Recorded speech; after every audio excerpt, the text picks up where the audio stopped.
We've got to evaluate the book. If according to your evaluation it's true, that's fine. But before you want us to accept the entire book as univocal, when we clearly know, and you spoke of Jutro, Isaiah, for example, so you clearly know that there are different authors involved.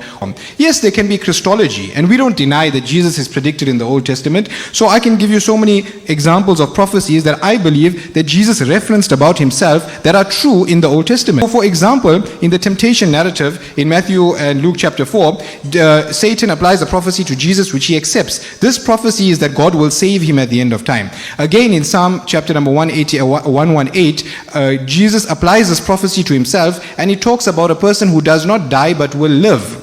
And you can see many other examples like this throughout Jesus' quotations of the Old Testament, where he quotes the Psalms, and the Psalms speak about a person or a Messiah who will come and eventually he will live, he will not die.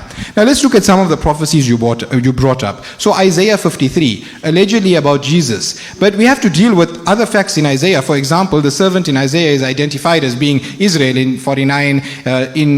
For example, in 52 and 54, Israel is being addressed. When we look at all of those things in unison, why would we then assume that just for Isaiah 53 it's talking about Jesus when there's many other things that could not fit with Jesus? Then when you look at Leviticus 16, so I'm not sure how this applies to Jesus in any way.